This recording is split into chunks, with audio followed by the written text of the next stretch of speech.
Hello, hello, and welcome to the Creating in Fortnite live stream. I am your host, Shane Meyer. I am the creator community manager for you wonderful Fortnite creators and Unreal editor for Fortnite creators. Thank you for being here today. We have so much to go over. So I'm going to kind of zip through the updates that I do have for today, but I know you're all excited and waiting for Look North World to come on and talk all about their creations and their development and everything in between. It's going to be super exciting and informative, and we're so thankful to have them here today. Let's see who's on chat. Hi, everyone. Welcome. Hi, Devon Studios. Hi, Trick Tiger. Beamify. Hey, Logan. It's good to see you all. Welcome, welcome. Hi, Dreamy Yellow. Welcome to the chat for the first time. And do Kid Kish, what's up? Welcome, welcome. All right. Well, let's see. Without further ado, I'm going to jump into the Epics Picks announcements for next week. And yeah, we'll take it away. So, starting next week, we've got by Neighbor. We love Neighbor. We see Neighbor in here pretty often. It just happens to be the weeks whenever I announce they're in here. That's kind of cool. We got Ninja House Prop Hunt by Neighbor, 2 to 24 players. Ninja House Prop Hunt. You can see the aesthetics there and the design, infection style, of course. Creative made in UEFN, which is great. So, congrats, Neighbor. We always love seeing our little ninja guy in there. Rocket Ninja is his name, I believe. So cool. Then we've got One Shot Toon City, a gun game. Oh, this sounds so exciting. I love myself a good Toon City game. It's a high-paced action one-shot gun game in a cartoony city. So make sure and check this out. This is by Ozzy Creates. Congrats, Ozzy. I know I see Ozzy in here sometimes. So congrats to you, Ozzy, on your Epics picks. Then we've got Surpriser. I think I pronounced that right. The J might be silent. Tower Defense Save Winter game. You can see there kind of an idea of how it works. I love myself a tower defense game, and I'm so excited to see them more and more on Fortnite. So congrats to Surpriser for this. It's a unique tower defense experience where you defend the house and collect your coins, and you get to choose between a variety of heroes, which is super fun. I honestly forgot to submit my. Oh, don't forget. Make sure to submit. Thank you so much, Flashbang. Going well so far. Welcome, Digital Mushroom. Welcome. All right, and then we've got Moontopia. I still have to check out Moontopia. I have to check out all these because I've just been so busy at work. I haven't had a time to even sit down and play a game in a while. But Moontopia is a blast. I've heard it's amazing. It's beautiful. Definitely check it out. It's by Hazimation. I believe they have quite an extensive background, so they're putting all their skills together to create creations like this, and it's supposed to be genuinely gorgeous. So definitely take a check this out. It says Moontopia throws its players into full-on action adventure set on a mysterious alien moon orbiting Earth. Upon a sudden emergency landing, players find themselves in a fight for survival against aliens and colossal lunar beasts while trying to find their way back home. It can be played solo or up to 6 friends. There's ziplining, rescuing astronauts, driving moon buggies, and collecting coins. Yeah, definitely have to check this out. How to promote maps for Fortnite Create. Well, you can definitely always go in your creator portal under creator support. There's a creator submission form within creator support there, and you can apply for things like this, Epics Picks. This one is Mimizu by Historia_FN. Ooh, this is another space alien inspired island. Definitely check this out. Looks like it's going to be wild with this giant beast. So yeah, check that out by Historia FN. Congrats on Mimizu. And then we have Zombies Night Suburban Horror. I kind of love this. I'm really curious about the suburban horror going on. It's a balanced game you'll definitely have fun with custom creatures, survive 80 waves, and you can buy turrets to help you survive. Oh, I love me some of those survival wave horrors. Let's see. Create a couple games for beginners. Awesome, Bullet. Awesome. Cool, sweet. And then I guess that's it. Those are our Epics picks for next week. So definitely check those out next week when they'll be featured on Epics Picks. And with that, we're diving into the news. We've got a lot that happened, but I'm going to kind of skim through it. If you want to check out more, definitely look on the blog and within Creator Portal, or check us out on Fortnite.gg or Fortnite.com, Fortnite.gg. That is on the brain, isn't it? Who doesn't pull that up every day? Who works in Fortnite Create every event? But Oracle. Hi, Oracle. Welcome. Julia Skull, welcome, welcome. All right, so with that, we're gonna dive into the business. Let's see, we've got update v28.20. In here, we got the chair device, we got input trigger devices. I've seen y'all making amazing things with those two new tools. Definitely keep sharing. We also got the new analytics device for Fortnite Creative and UFN. This is where you kind of can track, what players are experiencing with the data, which is so cool. So excited that we finally have that instated in here. And then some tunings happened, some updates. We got some vehicle cosmetic stuff that came, of course, with the rocket racing and things that happened. And then, yeah, just overall, many, many, many updates to all different things. If you haven't yet, definitely go check this out. But as you can tell, this update was massive. And then that brings me to, of course, yes, the verse stand-up template happened. You can now create basically shows within Fortnite Creative and UEFN, where you can have a stage and the chair device and everything that kind of came with that. So definitely keep sharing with us the cool stuff that you've made. Those are awesome. And again, there's also a blog that goes into detail about the analytics device. Check it out if you haven't. Analytics are such a good way to keep track of how things are performing, what works, what doesn't. Do your tests, run it. It is so, so helpful. Y'all did amazing with input trigger. Thanks, Converge. Glad. Versus so fun. I can try and show you. I can try and pull that up for you real quick. Nacelle, give me 1 second. And then we've got, of course, v28.30 in here. We got SUV spawner, we got placeable ledge, we got more updates to NPC spawner, third person controls, angle camera, fixed point, all of those things. So if you haven't yet, check out this blog. It's got so many updates in there. That mixed with v28.20, there's just so much to go through. So hopefully everything's going well. Give us feedback on those things. If you have any feedback about the new items and devices, make sure to post them in our forums. We do have a feedback channel in the Discord, but the forums is where it's going directly to the team. So definitely check that out. And then with that, I guess that's for our news. Let me pull up really quick, if I can. So if you want to submit to Epic's Picks, go to creator support down there in the bottom left when you're in your creator portal. So it was down there in the bottom left of the page, and then in the top right you can see the button submit content. So you click on that and then select Epic's Picks. And there you go. There's your submission form. So again, it was on the Creator Portal site. Creator Portal, right? That one was a little hard to see. Let's see if it'll let me go back to it. Just so I know. It's like no, you're here now. Here we go. Bottom left right there, creator support. So hopefully that helps. Okay, I unfortunately can't go through the roadmap today, crazy boy. There is too much to go through, but also that's all exciting news for me too that I don't know the details on. So I know there's going to be a roadmap talk at GDC created by the team, and we're going to go into detail about that, and that is next month, mid-month. So definitely keep your eyes open for the recorded video of that. And with that, we've got some wonderful guests here today. We've got Look North World here and quite a few islands that they're going to go through. We're so excited to have the team here today to kind of walk us through those things and hopefully impart some exciting knowledge onto you here.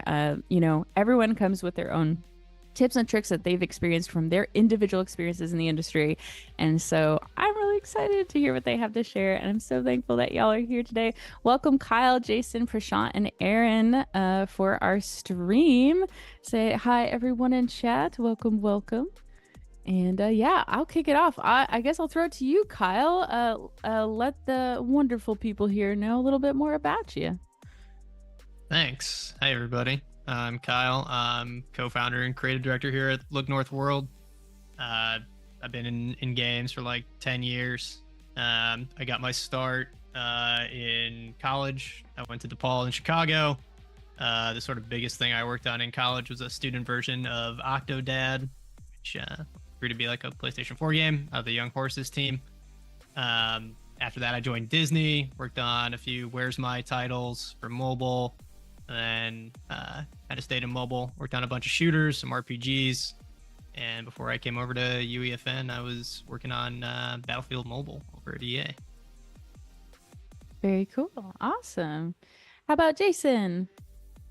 Hey everybody, I'm Jason or Jay, CTO of Look North World. Like Kyle, I went to DePaul University and I worked on a IGF finalist game called Devil's Tuning Fork. And then after that, moved out to LA to work at Disney and ended up in Disney Mobile, where a small group of us created a game called Where's My Water? And then we worked on a bunch of the spin-off games, Where's My Perry, Where's My Mickey? And then after that, came to Industrial Toys and worked on shooters. And then EA at Battlefield Mobile. I was the technical director on Battlefield Mobile, and working in UEFN now, loving it. Heck yeah. Prashant? Yeah, hi.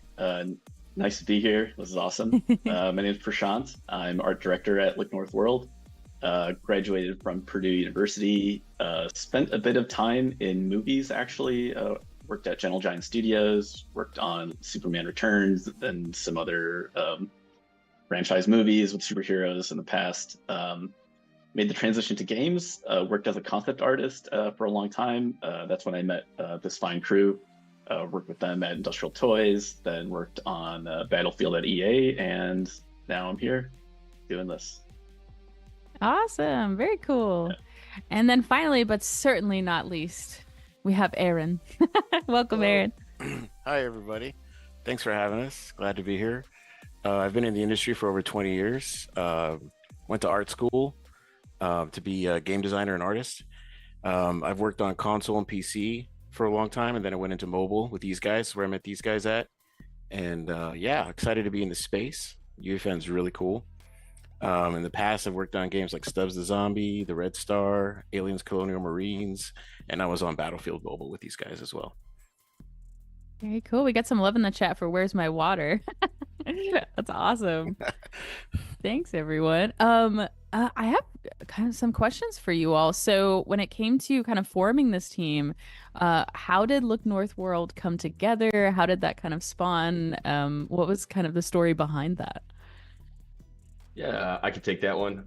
Yeah, so in February of last year, Battlefield Mobile got shut down, and so we were all kind of looking for some new work, as it happens in the games industry.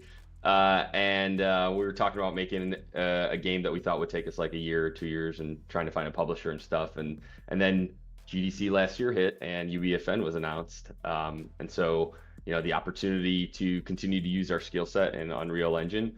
But work in a game like Fortnite and take advantage of all the stuff that UEFN had, and to be able to make a game, within a few months after having worked on a title for about 4 years and not shipping it, right? That was super exciting to us. And so we kind of pivoted from thinking about making a larger game to starting to make experiences in UEFN. And it turns out there was interest from the investment community as well to help get us going. So we were able to kind of get out there and hit the ground running. That's so exciting. Thank you for sharing that. That's wonderful to hear. And then for just to help expand knowledge for those who might be viewing here too, when it comes to, with what you've learned in the industry, when it comes to kind of putting together pitches for those sort of things, or for looking for investment or for help or collaboration, do you have any tips there for what kinds of things to present or put together, or how to kind of frame certain things to help get support when you're looking to put together a big project or team? Kyle, do you want to handle Sure, that? I can take all of our I can pitches. take the beginning of that one. Yeah, I mean, in general, it can kind of vary depending on like sort of what your goals are, who you're sort of pitching for. But in general, like, I don't know, most of our stuff usually starts as sort of a high level, like one pager idea or an elevator pitch. And we kind of like ship that around internally. And then we usually expand that into like a pitch deck, which can be anywhere between like 5 slides to 15 or probably 20 on the high end. Kind of depends. And we kind of just try to uncover, like, when we're thinking about a new project, and we'll talk about this a little bit throughout the presentation, we sort of like for us, we established like a goal of kind of like what's the overall goal of that project, and then some sub goals. So like with our first project, our main goal was, well, UA funds a new tool set. We want to learn the tool set, see how it differs from what we are used to on the UE4 side, and just like have fun making again. So it can be something as like high level as that to like, okay, well, from a gameplay standpoint, we sort of did like X and Y on the first game. Is there kind of like a natural progression of that into something else? Just kind of how we ended up doing our second game. But yeah, when it comes down to like the details, you sort of just want to like touch on what's the overall like executive summary, touch on your gameplay, sort of systems, what the experience you intend to have is like. It's always good to throw in some pretty pictures. If you're fortunate enough to have someone like Prashant on your team, always helps like sell the vision of the game you're trying to make as well. Retention and progression mechanics are also very useful to help touch on, particularly for UEFN, where engagement is the name of the game. Get more people to play your game, play longer. It's good for you, good for business. Yay! Absolutely. We're only, I guess, 2/3 of the entire Look North World team. Alex Seropian, our CEO, and Patrick Moran, our COO, aren't on the stream today, but they would be the people to talk to about pitching for investors and stuff like that. We're more focused on the games. Yeah, no, absolutely. They've probably been doing that for a long time, huh? No, but that was so helpful actually, because we never really talked about that too much on a stream. So thank you so much, Kyle, for expanding on that. Well, with that said, we're gonna dive into it. Is there anything else we want to touch on before we kind of jump into the things that you wanted to show off today? No? Cool. All right. Well, let's see. I guess we could take it away. I know Jay, you wanted to talk about, a little bit about the journey. We talked about that briefly, but if there's anything else we wanted to cover there, and then we were going to jump into Outlaw Corral. So, yeah. Let's do it. Let's take the jump. Dan the Van Man will take us away. I think that'll be to my screen, Dan.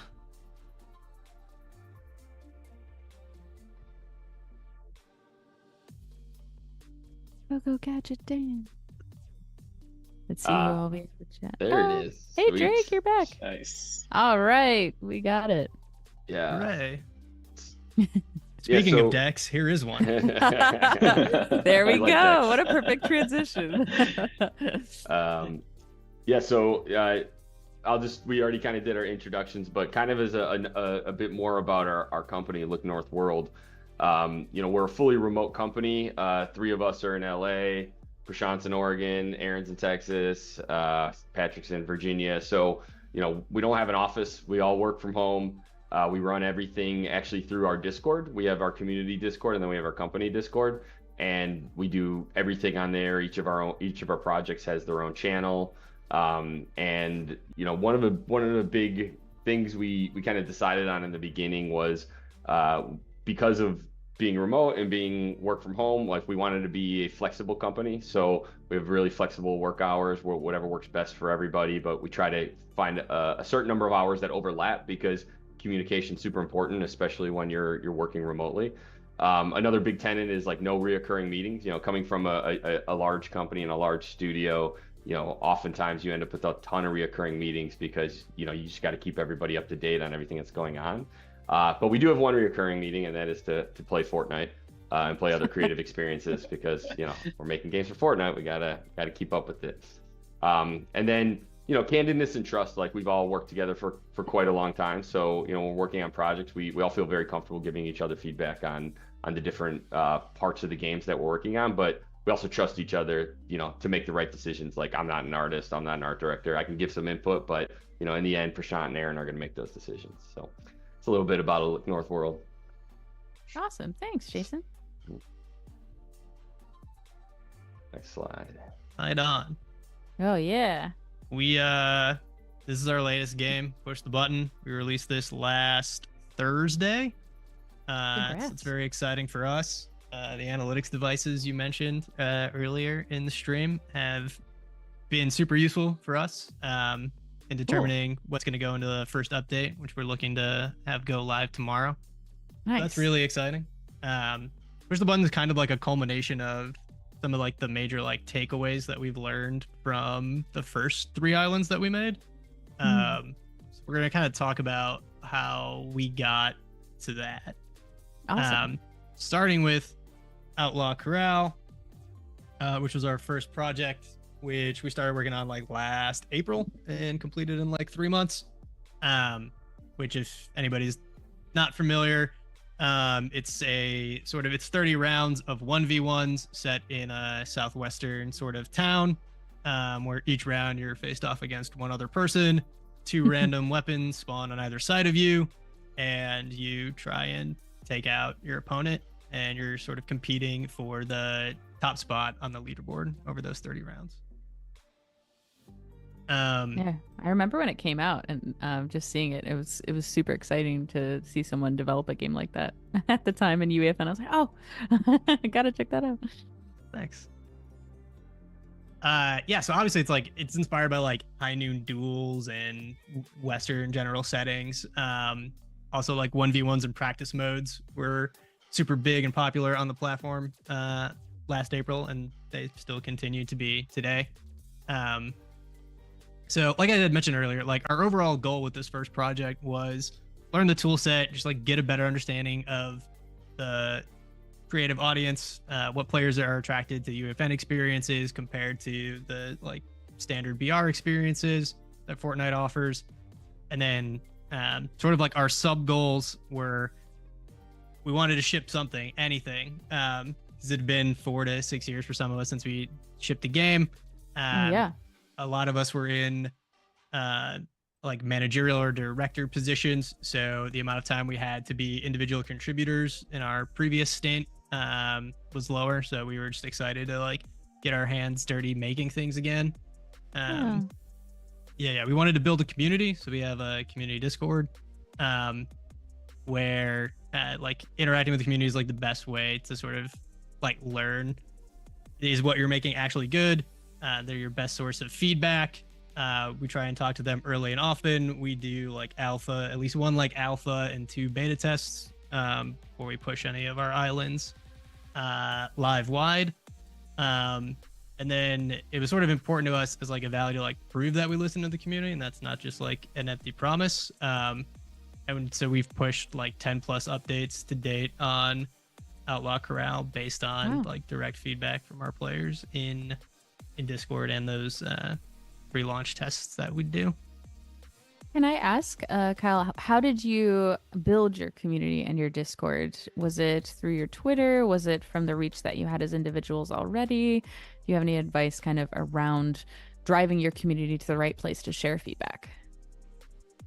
That's a great question. Our COO, Patrick, is kind of like the go-to guy for that. I believe we did most of it through organics, and we ran a few like promotional campaigns around the launch, Nice. which sort of helped encourage players to join the Discord. So that was like sort of how we got like the initial ball rolling. And then I think like our 2 biggest contributors have been YouTube and TikTok for our company. Oh, nice. That's great to hear. I actually haven't heard examples of people using TikTok in that way here yet, so that's awesome that it worked for you. Yeah, we have a social team that Patrick runs that does a lot of short form content, and that helps out a lot for sure. And it's definitely still a work in progress. You know, we're still building the community, still, you know, trying to figure out. There's some good videos. There's some good videos there. They're I'm clever. gonna have to check that out. Yeah, as a video editor myself, I'm sure I'm gonna really be excited seeing those. I love seeing that kind of content come from our community, so I'll check that out. Shout out Corey and Sarkis and all them guys on the team. Appreciate you. I'll toss it to Jay to talk about sort of some of the individual segments of Outlaw Corral and how we achieved those. Nice. Yeah, so we started Outlaw Corral when it first came out. It was a 16-person tournament, essentially a bracket, single elimination bracket tournament. And one of the key learnings we took away within the first week or two is that, like, while the winner feels amazing, the losers all kind of wait around and wait to see what happens, and that's not the best player experience for all those people. And so but when we originally built it, I wrote all the code around the idea of a single elimination tournament. So I don't know if it's interesting to share to go through some of the code. I don't want to go too deep on it, but I can talk a little bit about the way that we organized the game was through, there's different basically different phases of the game. So like if you've ever played it, there's a pre-round where you see your opponent, but you're kind of like in stasis, as they call it in Fortnite. You can't move, but you can look around. And then there's the round that once the countdown happens, and then there's the winner gets to see a win, and the loser gets to see a lose animation, and then you get teleported to the saloon, and you have your weapon, and you can kind of shoot around, but you're immune to damage. Nice. And so that was the first sort of iteration of it, and then in a week or two, we kind of realized that players didn't really love to just be waiting around, and so we made it we basically made it endless, as Kyle said, but capped it at 30 rounds within Fortnite, and then after every 30 of our rounds, then you move to the next round in a Fortnite round. And so we had to switch the code structure over to support that. And the way I wrote the code with basically having brackets that have each person that's playing against each other moving on to the next bracket. It was pretty easy to transform the code to handle that. The other thing that became evident really, I guess, within a few iterations of building the original game is that we had a lot of different player states. So like the player could be in stasis, the player could be, the second picture there is if the round runs too long, we have a forcing function to make sure that the round can end, which is, Sagro Sam, our mascot, he starts teleporting these cactus bombs into the arena, and the person who gets highlighted red, if time runs out, the person who gets highlighted red is going to get killed by the bombs. So so we needed to make sure that that state could be represented, and also when the bombs go off, we want to make sure that person is the one who loses and not the other person. So we have to make the other person immune to damage. And so I kind of learning verse, and I can share a little code here actually if you want to switch over to my screen share. I was also learning verse at this time as well, and that was kind of like Kyle said, one of the big things that we were trying to do with Outlaw Corral is just learn the platform, learn verse. And coming from Unreal, one of the things I was used to is being able to like override the character class or the player class or whatever, and then just add stuff to it. But there, at least at the time, the way there wasn't really a way in my mind to be able to do that, and so I kind of took a different approach, which I think worked pretty well, which is basically to have a controller that keeps track of all the player states. So in Outlaw Corral, these are the different player states that the player could be in. They're alive, but they're not in the tournament. So if you late join, you're in the world, but you haven't actually gone through the teleporter to enter the tournament. There's the alive pre-tournament once you're ready to be put into the tournament, but you're not in it yet. And then there's these states that I had mentioned. And then, this controller has a allowed state transition. So you can basically determine which transitions are actually legal, essentially. So if you tell somebody who's in the alive, not in tournament state to go to the, parry round state, it just won't happen and it'll return a failure. And then this is the controller itself that actually keeps track of everybody's states. So this was a nice way to be able to just manage the specific states that the player can be in, and then at the end, just this is like the character specific stuff. So when they're not in the tournament, they're vulnerable, but when they are in pre-tournament, they're not vulnerable. And that just kept all of the logic around player states in one class and one file. but it also helped, make sure that if different classes or different devices in the world could mess with the player states, it all had to go through the player state controller, so we can make sure that, oh, you're in post round, you're in the saloon, but people can kill you. Like, we don't want that to be able to happen. So it helped keep it all organized. And that's awesome. That's about as deep I'll go into code for the stream. So yeah, I appreciate you showing us. The audience does love code. And also, as a heads up to I know a lot of people are working right now. So a lot of people are going to be really interested in the VOD when we're done as well, when they get back from work, because of course it's always at that time. So people are constantly asking me for that kind of content here. So it is very much welcome. So thank you for that, Jay. no worries. We'll pass it over to Prashant for the next slide. Awesome. Yeah, Dan, please share my screen. Here we go. Nice transition, Dan. Thank you. Beautiful. Awesome. Yes. Let's talk about some art. So this is the Saguaro Sam. He's kind of become our company mascot, but he just started off as like let's make a character for this game, right? For Outlaw Corral, we wanted a unique player experience, and part of that for us was let's make a unique character, right? And we thought of him as someone who's kind of like moderating the gunfights, and maybe moderating is too strong a word. I mean, he's there, he's watching, he's judging, and he'll throw bombs every once in a while, but he's not really interfering, right? He's not really like doing much else. But a couple things that we looked at with his design was, how do we make him kind of like iconic? How do we make him feel bold? How do we make him like instantly recognizable? And how do we make him feel like he fits into the Fortnite universe, right? Because all the environment pieces are Fortnite assets, right? And so we looked pretty closely at Fortnite characters that have already been created. How does Fortnite stylize, a character that's not human? What do they focus on and whatnot? And we injected that into these designs.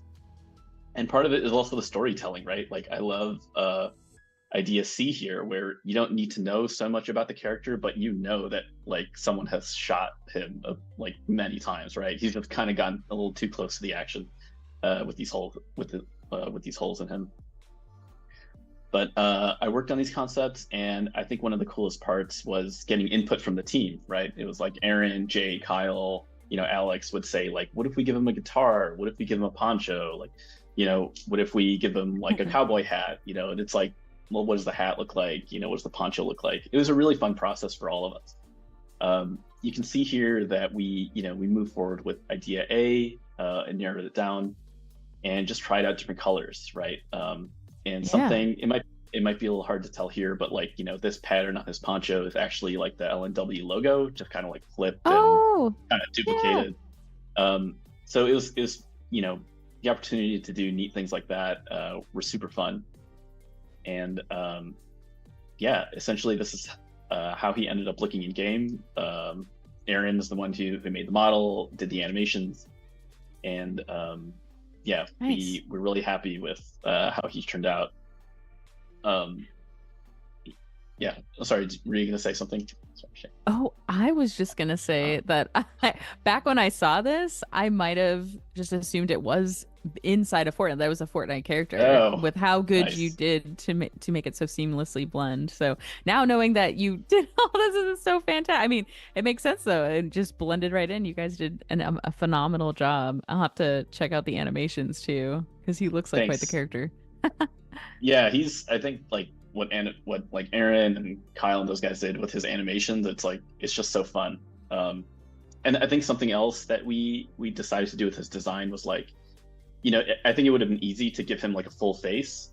Yeah. But then we were like, what if we just give him like a mustache and eyebrows, and like that's all you get, right? Like that's all the kind of like emotion that you'll get from this guy is like, does he move his eyebrows up or down? It's like, how does he like feeling, me? Right? Does he like me? Does he not? Does it matter? Right? That's is he chewing a piece of wheat? Is he not? I don't know. He's just, he's there, and he's watching all the fights in Outlaw Corral. I'm trying to guess his alignment. Like, is he like chaotic good, or is he just He's right down chaotic the good. middle. He's chaotic good. Yeah. He's Yeah. totally chaotic good. Yeah. I love Absolutely. that. So cool. Um, Thanks for sharing that. Yeah, absolutely. And I'll kick it over to Aaron now to pick up on the process for him in 3D. Awesome. Yeah, we got someone saying I'm a sucker for a good cacti with an emote for the Dude. cactus. He's pretty great. Can y'all see Sam? Oh, now you can. Oh, Yeah, there he he is. there he is. Yeah, so like Prashant was saying, when we were starting, we had some meetings, and a lot of the meetings were like, "Hey, can we do this? Can we do that?" And there was a lot of yeses and a lot of nos, because it just started. And one of them was like, "Can we do a Yeah. custom character with a custom skeleton?" So modeled them up, skinned them, got them rigged. We put it in, and it worked. We were like, "Awesome, this is cool. So what can we do with them?" And that's when we decided to do if you play the game, whenever you die or if you win, there's a win-loss video that Kyle set up on every single arena, and I'll show you the arenas in a second. I'll show you how Nice. that turned out. So we ended up doing, it's actually 3 characters that are hooked up to each other to pull it off. And there you go. So here, this is the win, right? So in order to do the win, and this plays after a player, like directly right after a player wins. That's And wonderful. it's 3 characters hooked up together. Like the stars are their own character, Sam is his own character, and then the ribbon is his own character. And then I'll show you the death. So if you die, we play a different animation. And we also did a set. This is just for when the first iteration of the game, we had these little mini battles that ended up at the final battle in the final arena, which is the main street. And I'll show you that in a second. This is just one that happens. So if you die, this is what you see. And then you get sent back to the saloon. And I'll go there now. Let me close this out. Yeah, and this is the spawn area that Jay was mentioning. And here, the players that late joined can jump in, and Sam's here greeting you. There's like game rules here and stuff. And when we first started, like I said, we didn't know how much we could add to the level. And we started with all of the Fortnite actual prefab assets. So a lot of this, I would say like 90% of this map, maybe more, is pure Fortnite assets that we just kit bash like crazy. And we try to tell, like, using the assets that are in the editor that you get like just by install and create, the UEFN stuff, that to be able to tell a story and and have the level like represent the game that we want to do. And and I wasn't gonna show this, but we talked about it. See that guy there? That's a custom tumbleweed. And I challenge any. So if you're a true 3D artist, you know how simple and hard it is to make a good tumbleweed. So Jay and I worked on the tumbleweed. And we did a lot of iterations till we got it looking like that. For months, 3 months. Yeah, for months. I mean, That was the whole Beautiful. project. if you want to challenge yourself, a tumbleweed, that's peanuts. Let's see. So whenever you start or die, you end up in the saloons. We wanted to make a saloon that had, again, doing storytelling, which is awesome with all the assets you have. Yeah. And there's like there's multiple stories to the and as far as like levels. So this is like the bar, like the lower end bar, which is like really dirty and crazy. This is where the leaderboard is. You see Seguro Sam wanted posters everywhere. Then the second floor starts to get a little bit more classier. And there's a back door that we added later. This is portals that you can go into to spectate existing battles. Wow, And again, I love the design on them. The animation is so cool. Where Yeah, it I really think, looks like a portal. That's beautiful.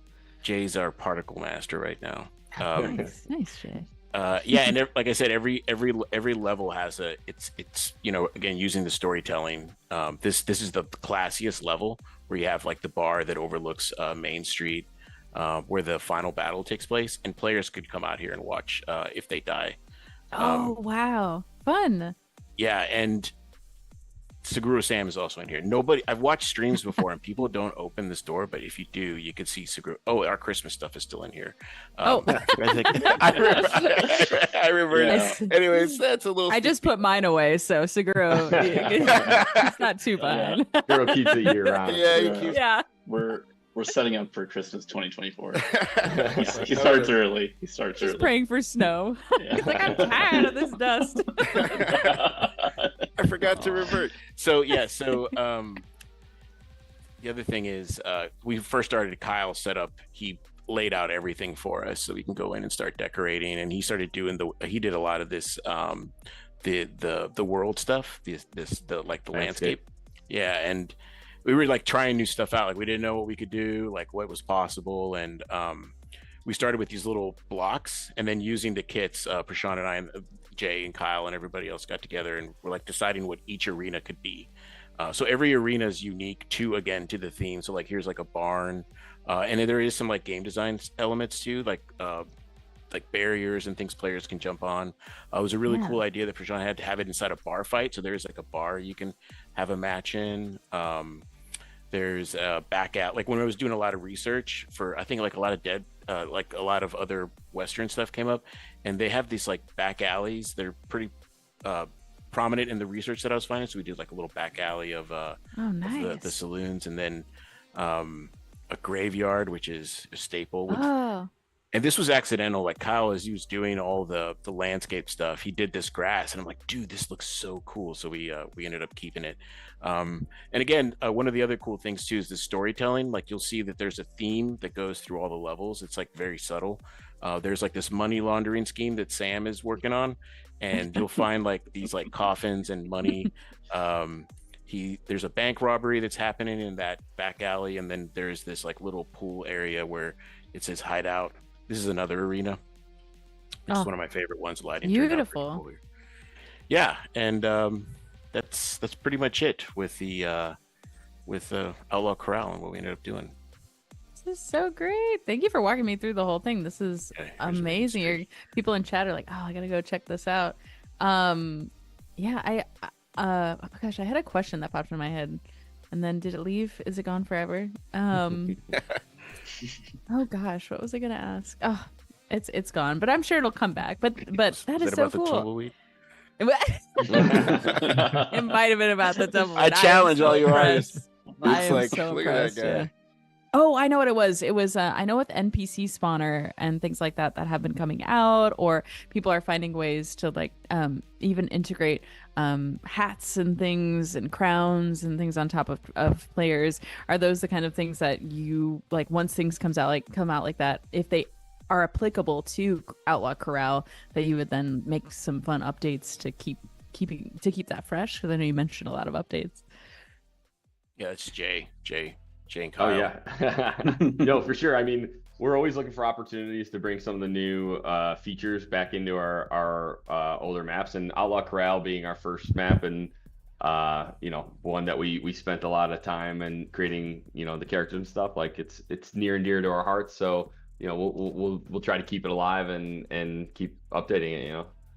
Yeah. I'm just with all the cool characters, characterization that you put in there, or even the tumbleweed. But of course, our cactus, and gentleman there. I was thinking about all the fun stuff that could happen with just NPC spawner and things that, like, alone, just having him kind of interacting. He's so great. Yeah. Oh, that is so cool, though. Thank you for sharing. All right. Is that all we wanted to cover for Outlaw Corral? Are we moving on to the next of your children? Yes. All right. I put a link in chat. I'm gonna make sure and put another link in there for Outlaw Corral. So if you do want to check it out, chat, there is the link. And yeah, we're gonna move on to Carrera Coast, and I'll also pull that up. Yeah, Dan, can you throw it back to my screen, please? Thank you, Dan.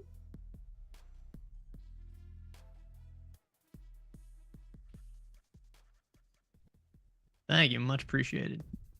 So our second game was Carrera Coast, which is a 6v6 team deathmatch island, inspired by sort of our love and past history of working on like classic FPS games. So it sort of came about from a few vectors. Number one, like, overall goal was, like I said, try like make something traditional, like traditional FPS that sort of builds on the skills that we were teaching players in Outlaw Corral. So, like, ideally you're playing these 1v1s and you're aiming and maneuvering skills are improving. So can we take the players from that island and sort of onboard them to an experience where now they're doing that with a team and doing that in a more complex level layout. So again, still goals like keep learning. I hadn't touched any of the team infrastructure that comes with UEFN yet, so we decided to get our hands on that. We wanted to work with more creators in the space, so we ended up partnering with a seasoned Halo Forge map creator, a friend of ours, Cornelius. He did all the level design layout for Carrera, which was great.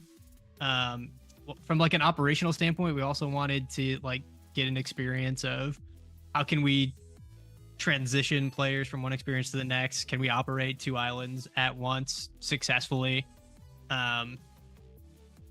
Those sorts of things. From a game design standpoint, we ended up limiting the players' loadouts. You only have like 2 loadout slots when you play this TDM game.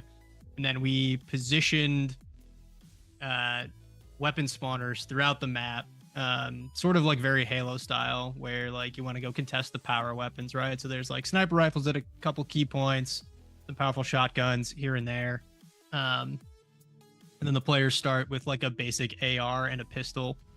And we took that version of the game and we did a beta test with it. We actually had some streamers play it, and like continuing the listen and respond sort of principles of the studio. They were like, you guys need to bump up the floor in terms of power on these weapons. Because we had like gone out the gate with like a common pistol and an uncommon AR, which in our brains like worked fine, right? Like that's great. Right, those things are right. good. That means the weapons we place on the map can be higher rarity, which is good. That incentivizes players to want to go get those weapons. And all makes like design on paper sense. But community was like, that's not really what we're looking for here. So we ended up sort of like totally ditching what the initial loadout was for other weapons based on that feedback. We increased all of the weapon rarity that we had spawning around the level like to the max. We had originally tested this game being like 5v5 based on feedback. We made it 6v6, and we like drastically reduced the like total amount of eliminations to win the game. Just sort of like make everything kind of gel. Yeah. And then sort of like from a branding standpoint, like we had all this like sort of in mind of like, okay, all on paper that could kind of get branded as whatever. But like a few of us are out in California.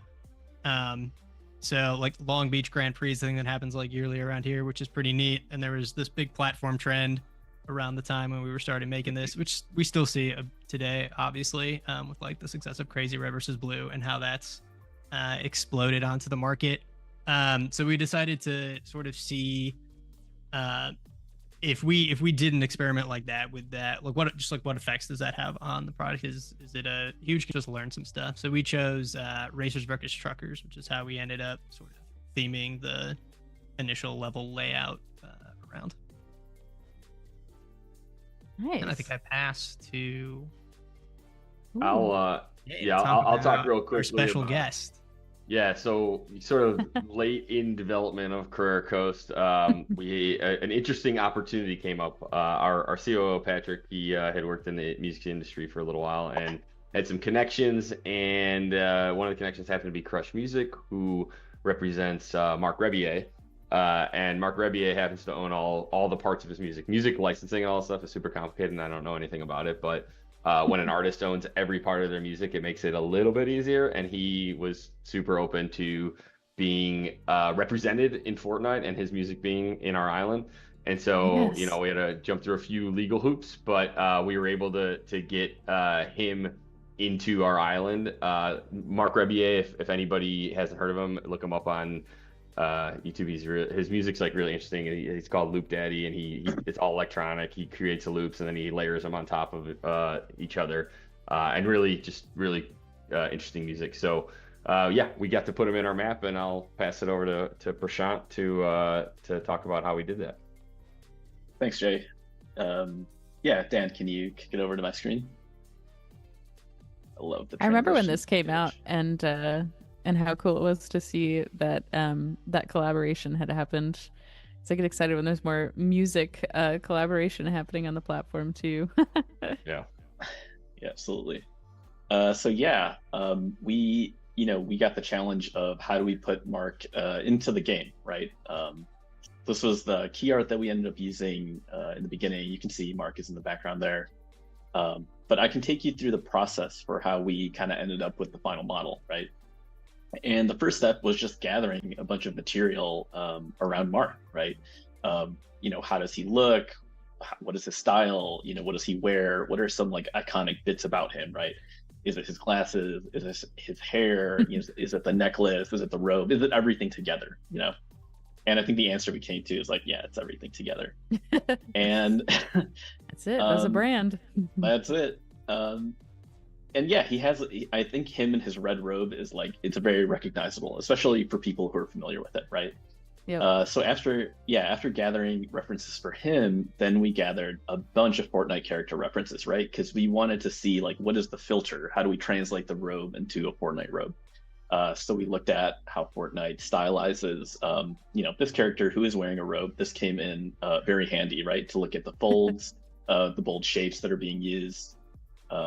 Even looking at this character and just seeing like, what are the details that Fortnite artists kind of hone in on?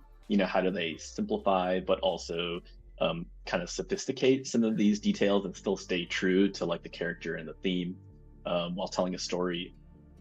We knew we were going to show a bit of Mark's kind of body, so it was like, okay, like we need to find that too, right? And we found him, who's a great study for how to stylize, his underbody.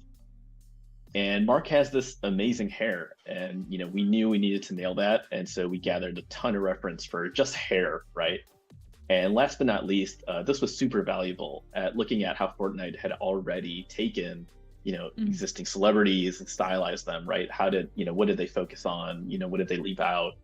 How did they take kind of the likeness of these people and still translate it to Fortnite? And so taking all that into account, we worked with the team called Monster, who's located in Brazil, to actually start creating Mark. Monster gave us this concept, I think, in half a day. I mean, they just once they found out they were doing this with us, they were super excited. And this like really gave us a good idea for the direction and set us on a great path. And then we jumped straight from that to the model. And I think here is when we started to realize like, hey, how do we stylize this guy, right? I feel like there are a lot of interpretations for what the Fortnite style is, right? Like I have an idea, the artists at Monster probably have an idea. And so we started to go back and forth on, how do we tweak his proportions? What do we do with his face, right? We look back at some of the reference over here to see how do we kind of match the shape more? How do we stylize the hair, right? The facial hair, the glasses, right? Maybe make his eyes a little bit bigger. And then the details, right? Like we got to match the headphones, the glasses, the watch, the wristband, the necklace, everything that makes kind of Mark, his look, and everything that makes his look, we needed to nail. And so, we kept working with the team at Monster, refining the details. I think you can see there's like a pretty big jump from kind of like this first model to what's happening here. Yeah, wow. And then this is probably like the funniest part for me was we were like, we talked to the Crush Music, and they were like, oh, like how do we kind of emphasize more of Markness, I guess. And we were like, okay, like maybe we kind of open the robe a bit. And I think we knew we would never go with V4, but I just kind of had to throw it down there just so we kind of know what the range was, right? So that you can point at something and be like, that's too far, and then you can land at something like a V2, right, or a V1. And we ended up going with the V2, just showing a bit more of his leg, refining the details.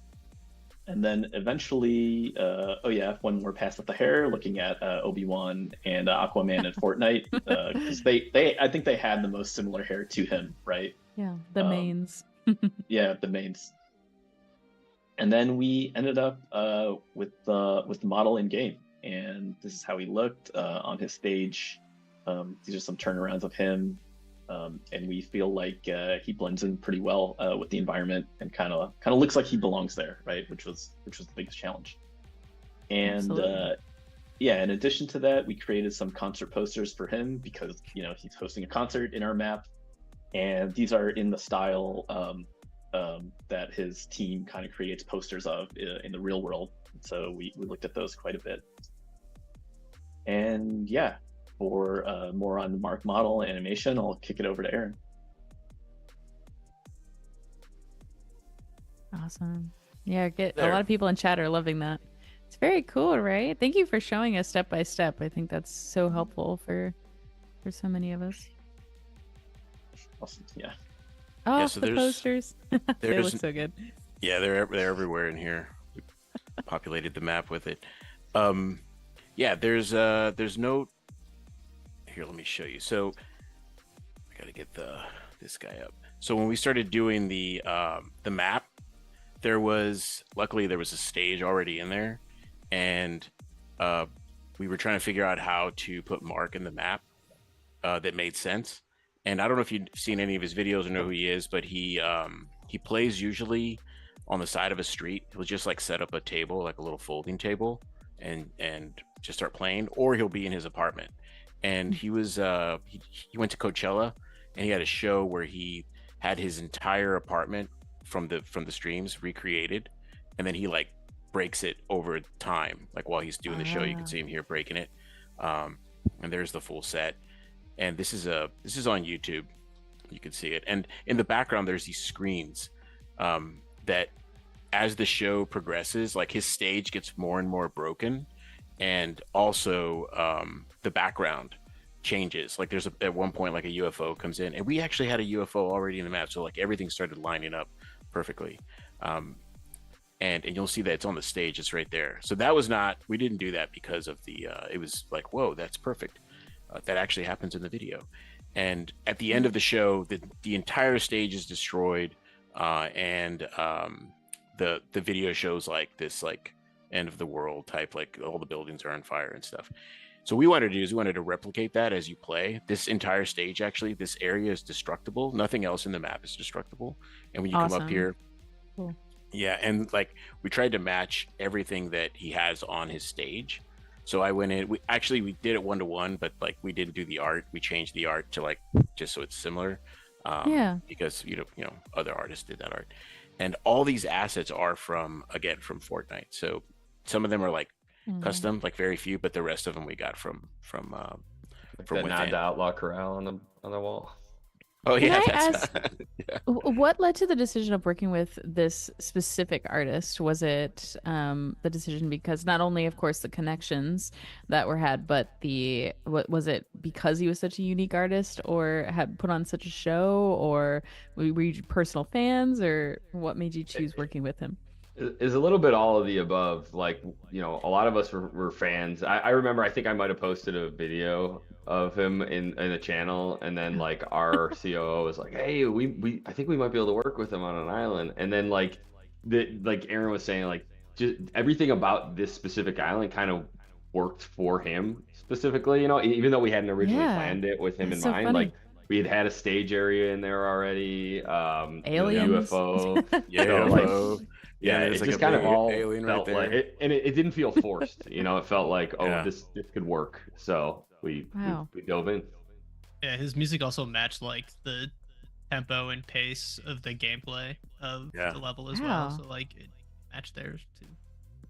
That's awesome. Yeah, and one of the things, let me show you this. So this is when I started using sequencer more as well. Like now that we had him. And then this effect that Jay and I worked on in the back, these animated screens, they're really cool. So as you play the game, it's just like the actual show, they actually change. So depending on the score, like as it gets closer, they start to change into the just like in the show. Like he has these like it's very when you see the show that it's very comical. And these are also Fortnite assets mixed with that I made in After Effects. So I combined Fortnite assets and like stock footage. I was gonna say, did he give you the video or you recreated? No, it had every part? Wow, recreated it. That's awesome. Yeah, so so it looks like this in the and so when you're playing, like it's kind of cool with a stage because people are shooting, people fighting here, and the stage just gets like secondary fire too if you're not even trying. Except Mark, he won't get destroyed nor his stage. And I think the only custom thing here is his keyboard. All these other ones are again Fortnite assets. So just this keyboard, which is the one that he uses in his streams, is like little beat machine. So it's pretty cool to have all those assets already. And then when we had Monster did some animations for us as well, and we wanted to keep memory low, so we didn't do that many. I think it's like 6, and using the sequencer, being able to like blend and mix them, and we figured out a good pose to have him in, so all the animations could blend, and he's like dance again, his signature moves, and these are this is all of them like together. So this is the entire sequence, and then there's moments where he does that just one thing. Here, let me bring that up.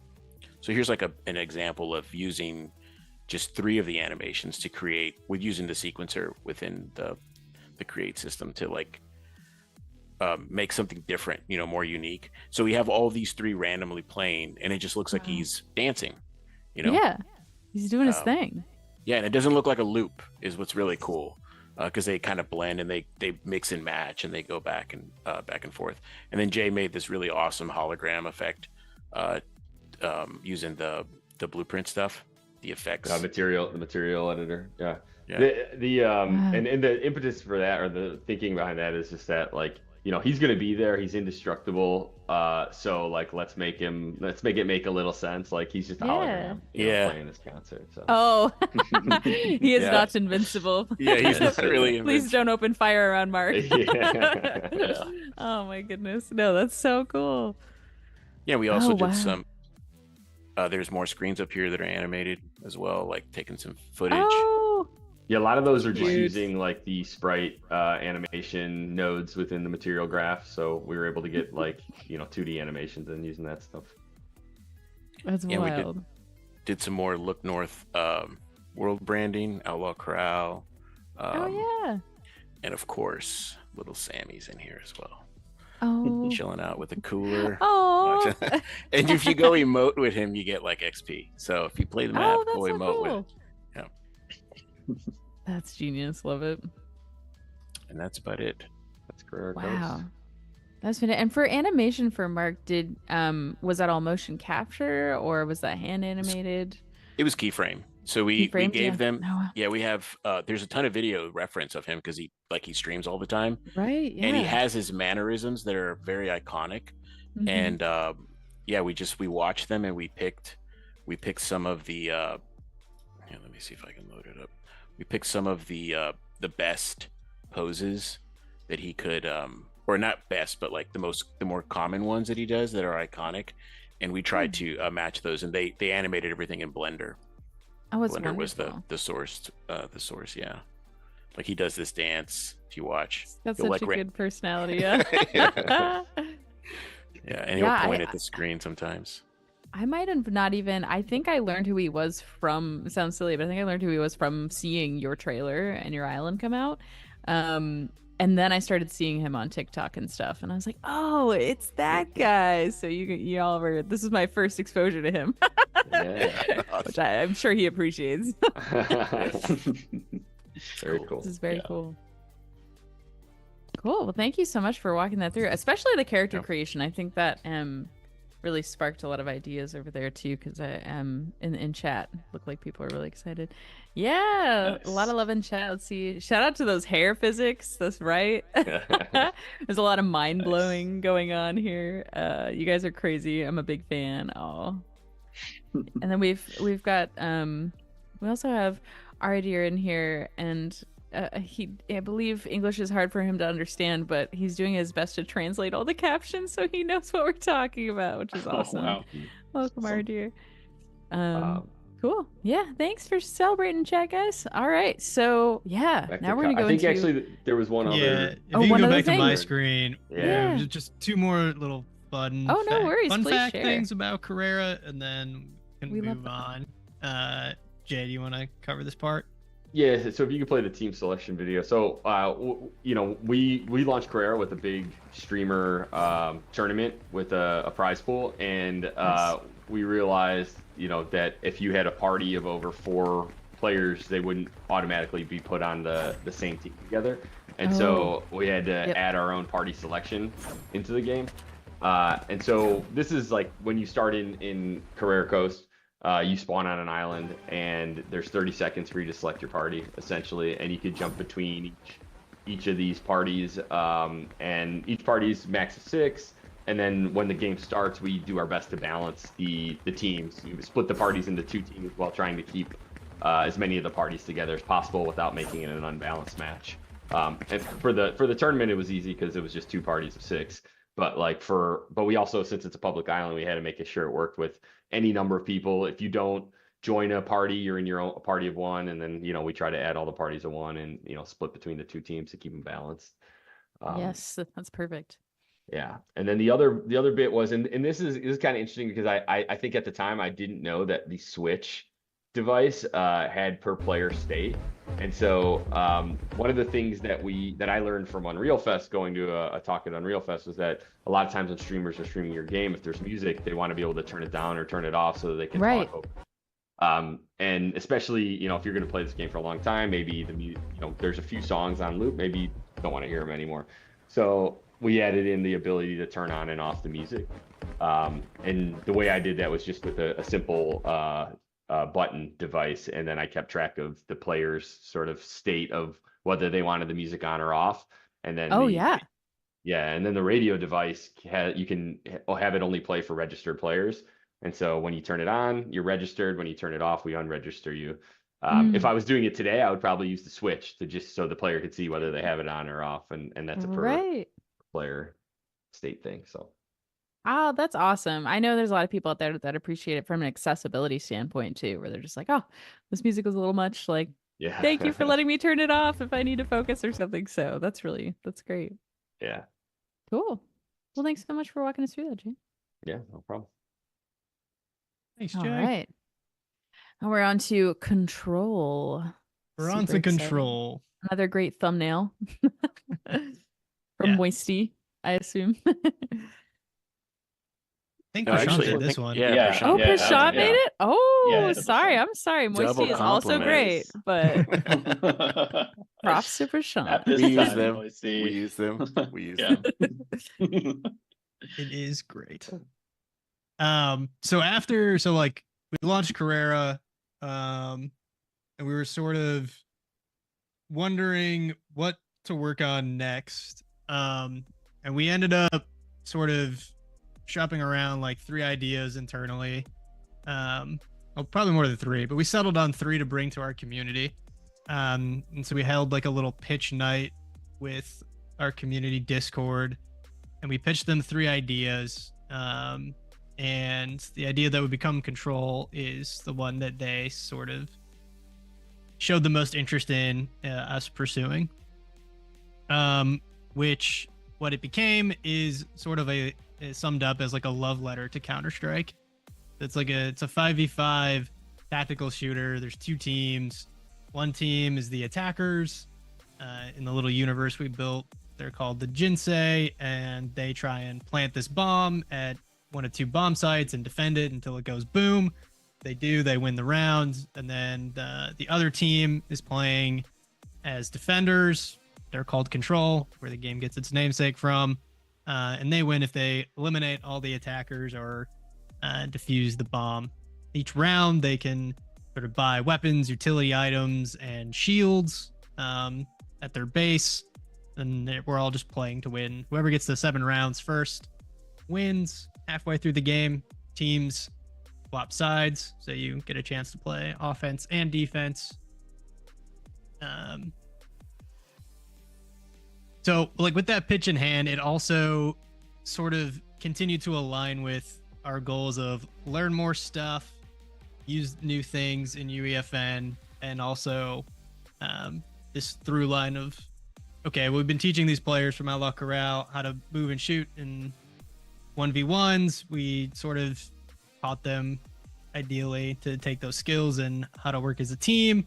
And we raise those stakes a little more with tactical gameplay and make it sort of single life each round. One of the other major goals of this project in particular, what we want to do with the third one, was experiment with what the impact of departing from the Fortnite style is. Like we've been saying, we primarily have been using the Fortnite kits to build all of our islands to date. So what can we do with that? I mentioned that round by round economy. We really wanted to start introducing more progression into our islands. This was like right around the time when save states were coming out in UEFN. We also co-deved this with Effecto Studios down in Colombia. They're great. They're very experienced with Unreal. This was their first time using UEFN, and they loved it. So really experienced with the engine, and also just like they happen to have former competitive CS players on their staff, so they were big CS fans. Nice. And we're super on board with trying to deliver just a love letter to Counter-Strike. So like with all that said, we're big Counter-Strike fans, tactical shooter fans. But as it would turn out, not everybody knows exactly like all the like intricacies of that. So we sort of over assumed player knowledge in our first like alpha and beta. But like the biggest addition out of feedback from this map has been the tutorialization that we added at the beginning of the match, which we can talk about. A lot of people appreciate that. As I typically, when they don't have tutorials, I can sometimes struggle even as a lifelong gamer. Yeah. Yeah, and so we talked a lot about like what does a tutorial look like for this game, and how do we do that but still get players into playing it as quickly as possible, because we're all previous mobile developers as well, and so there's a lot, Fortnite Creative shares a lot of similar traits as far as players. Like there's a ton of games and content out there, and you want your players to get in and have fun as quickly as possible, or else they'll go look for it elsewhere. And so, we were like, we can do, one option is to do like a really specific, like interactable tutorial. The other option, which is what we ended up going with, we were, a few days before we wanted to release this, so there was also a time constraint element to it as well. But what we ended up doing is doing a intro cutscene that basically explains to you the big beats of the game. Like Kyle said, like we have if you're in Jinsei, you're an attacker, these are the things that are important to you. If you're in control, you're a defender, and these are the things that are important to you. And then everything else, hopefully players can kind of fall into, essentially. Like, we spawn you and you're facing the store, essentially. So like hopefully they'll figure out like, oh, I can go up and buy things and things like that. So Kyle, if you want to play the video.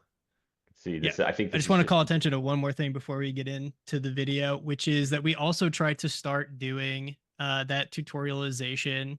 Like this train station is our lobby area. It's where players arrive when they join the island. So while you're waiting for people to join the experience and the game to start, you're free to like move around. So we also introduced more signage around this area to help start getting that tutorialization in before the handheld thing. You can kind of see that here, where like you board this train to choose a team. Players sometimes like wouldn't get on there and didn't know what it meant. So we also added this signage for like, here's a defense shield, like defenders are over here, attacks are kind of over there. You're going to get this bomb thing. But this is sort of where it ended.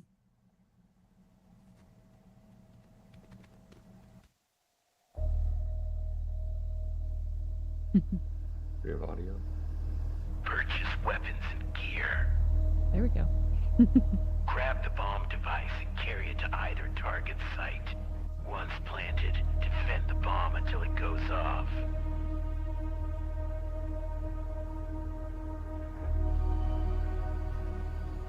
by the way, fun fact, if any VO in all of our games comes from our very own Aaron Merriquin over here. So I was gonna ask. Who I'm a was it? voice actor, you see.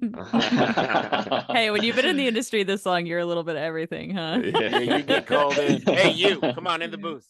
Happens to the best of us. Yeah. Yeah, so one of the things technically about that system is that we also wanted to have the subtitles in it, so that if you had your audio off or you couldn't hear audio, you could still read it. And my first thought was like, oh, let's drive it all from sequencer. And at the time, I couldn't figure out how to do that, so I wrote like a quick system to basically, you put in a delay, and it's like, play this string at this delay, play this string at this delay, and it just timed it out. But literally, I think like a week later, UEFN released an update where you can add gameplay events from devices into sequencer. So you could actually just add the actor for the HUD message device into a sequencer, and then you can right click it and add I'm not going to have you switch over to my screen for just like 3 seconds, but there's a way to basically have trigger gameplay events from the HUD message device in sequencer now, which is probably how I would have done it today. Nice. No, this looks fantastic. Loving subtitles, loving voice acting, love that it's very straight to the point. I don't think I've ever gone into, at this point in my life, a Fortnite island that had that level of a tutorial. So thank you so much. That's so helpful. Prashant? Yeah, awesome. Yeah, Dan, can you kick it over to me?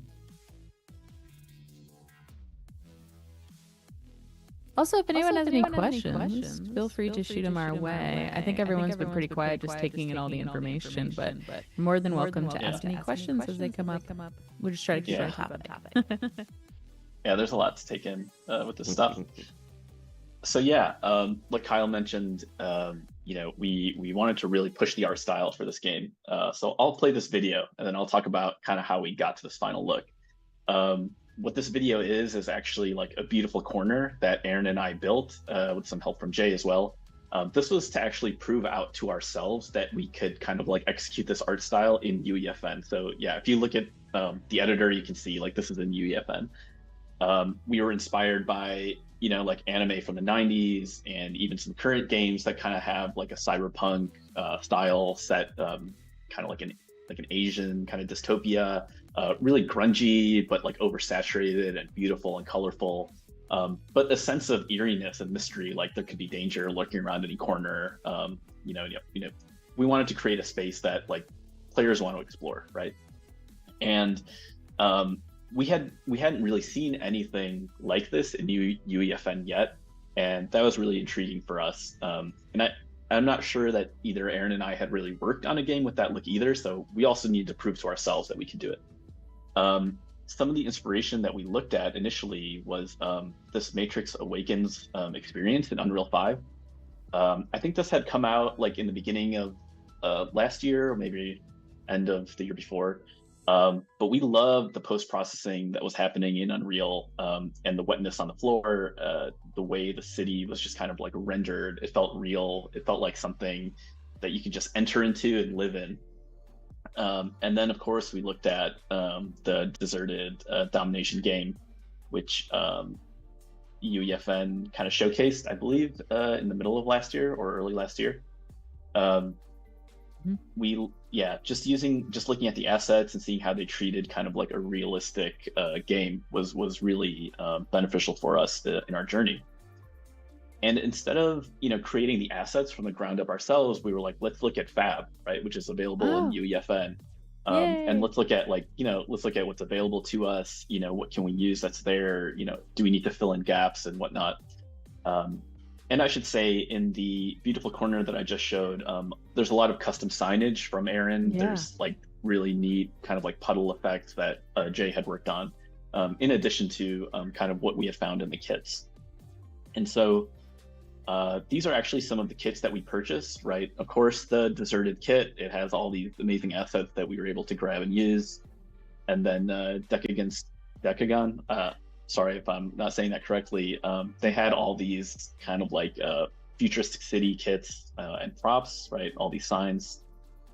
And Wow. then yeah, and then this team, Artcore Studios, they were also selling this kit through Fab, which was actually a unique challenge for us because they used the kit to build like an aircraft or a spaceship hangar, Oh, right. and Yeah.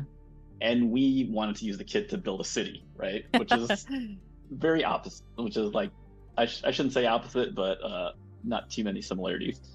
Um, but you know, everything was broken down into walls, floors, windows, crates, boxes, right? And we were like, okay, like let's just treat these as kind of like primitives and just like throw the shapes in there and kind of like let's see if we can get this look, you know. And that's essentially what we started doing. We started to take those walls, those floors, we started to like kind of piece them together, and it's, you know, we would talk to each other like, does this feel like a building, right? Yeah. Yeah, I guess so. Right now, how do we push it towards the look we want? Like pepper in the signs, some of the satellite, you know, get the pipes going in there, and eventually we started to kind of carve out this look that we were really excited about. Yeah. Um, That is quite a beautiful corner. yeah, thank you. Something else that I think actually contributes quite a bit to the beauty is the time of day devices in UEFN. And the post-processing effects, right? I think the combination of those things, we were able to get these like really neat kind of like sunset looks. You know, when we were exploring time of day for this map, you know, sunset, sunrise. What if we push the colors a little bit like desaturated? You know, what if we do like nighttime? And I think there was like a certain beauty to any one of these really. And then it kind of Yeah. came down to like, you know, gameplay reasons. Like maybe we shouldn't set it at night because then like, you know, legibility might be difficult. But yeah, I loved working with the post-process effects and day-night devices. So Oh. moving on from there, yeah, we like Kyle said, we worked with the Effective Studios down in Colombia. This is a quick layout of the map. There's like 3 main lanes and 2 bases, 2 bomb areas. And we really wanted like a distinct feel for each area, right? Especially for players, so that they know where they are at any given moment and that they could communicate with the people they're playing with, like, hey, I'm here, like, you know, that sort of thing was really important to us. And so we tried to break it down into shapes and distinct colors for each area. And then I can show you a bit of this. This is kind of like the really early building blocks. So after the beautiful corner, then we go back into UEFN and you know, we asked Effecto to start kind of like building out this map based on looking at kind of beautiful corner.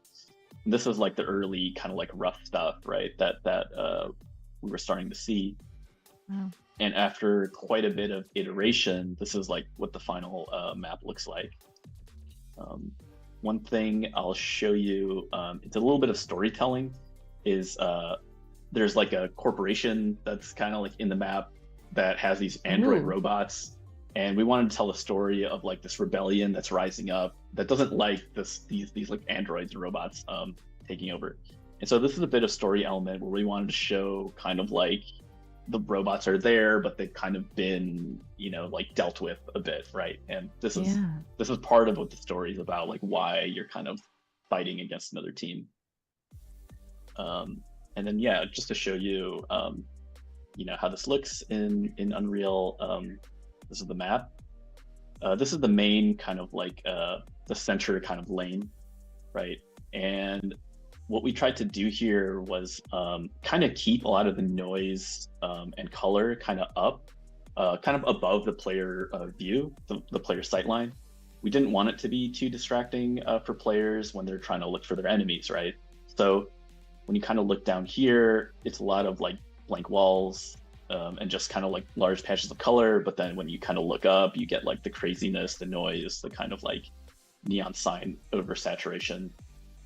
And again, we use Niagara for the rain effects and the weather for these like awesome kind of like materials and effects that are happening up here with the fog. Big shout out to Effecto for really helping us nail this look. Yeah, wow. And yeah, we created these custom signs like the B sign here to help with navigation. And yeah, I'll kick it over to Aaron to talk more about storytelling in the map. go.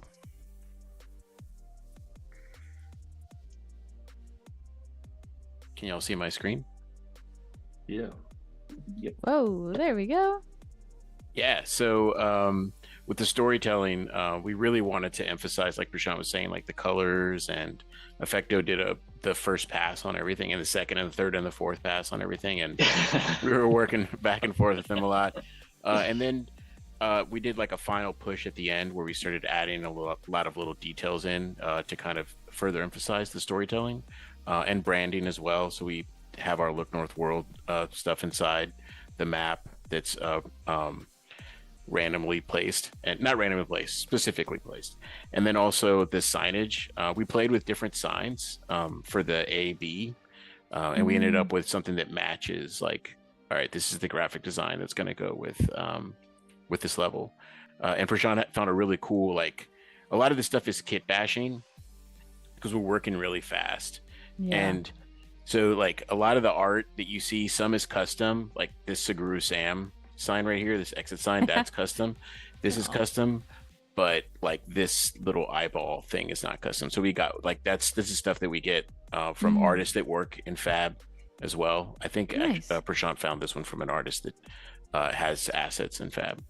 Yeah, and then this is the counter-terrorist side, which you can see we wanted to really emphasize the, like, this is like cleaner, orderly. They have, they're like a corporate look, very kind of like over, bearing type thing. And if you go to the other side where the terrorists spawn, there, and you start to see that in the level too. We kept saying more dirt, make it dirtier, make it. We just kept pushing the dirt, the grime. But here you see as well, like, this is after many iterations, like working with Jay and Kyle and Prashant, trying to figure out like how pick up the bomb, because players weren't picking up the bomb. So we just kept really pushing the effects, and like it's glowing now, it's in this dark area, like you can't miss it. And also the tutorialization that Kyle was talking about. Oh, yeah, and here you could see the more of the storytelling. We took out some of the robots that were in here, but there is this story that you could see kind of the oil splatters, and like these they don't like the and I was gonna say, Aaron, you can look up the rebellion. where you- right. There's that one thing that we put in. This thing. Ooh. Yeah, that thing. Yeah, like We love it, but I feel like a lot of players probably don't missed it. They don't look up. they just go out. Yeah. That's so pretty. I actually got a good question in chat. They're wondering how you were able to fit that all with the memory constraints there are for islands. Like, any That's a good tips on question. that, or World level- partition. Yeah, this level is actually the first one we use world partition on. So like the subway that you spawn into is a Let me go there real quick. that one is streamed out, so it's in a different partition. The main, I mean, there still is a lot of assets and stuff in the main partition, and like we're pretty close to being at the limit. We don't have a lot of space there, but like, yeah, all this stuff is in a different partition. And I believe we down-resed a bunch of textures. Originally the assets had like 4K textures, so we dropped all to as low as we felt we could do without losing quality. But yeah, and also just a lot of reuse and using assets interestingly.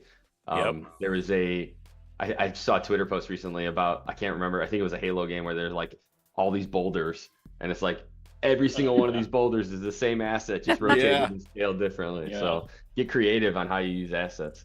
Exactly. we actually went into detail about that in our last stream with Enderbite. She came on and she showed exactly that. She's like, here's a boulder, and she was speed building while we were chatting, and she was like rotating them all and putting them in there. And I saw there was a comment on Twitter that was like, oh, just some random lady playing with boulders, and I was like, actually, like, she used this boulder like 50 times. You should see the end result. That's why. It's so you can. It's an art form. It really is an art form. Yeah. Yeah. I want to emphasize, like, when we actually downloaded a lot of those kits from Fab, a lot of the textures were like 4K, and like Aaron and Kyle did a ton of work to go from like asset to asset and kind of like down res the textures, but then also make sure that the materials were intact, when you kind of like start to mess with that stuff. So that was a big step in kind of like getting, getting the overall memory down. And then towards the end there, as we were approaching kind of like the memory limit, we would do weekly memory checks and look at, what are the assets that are kind of like the heaviest ones, and then we would kind of discuss like, oh, like maybe we don't need that, or maybe we could replace it with this other thing, right?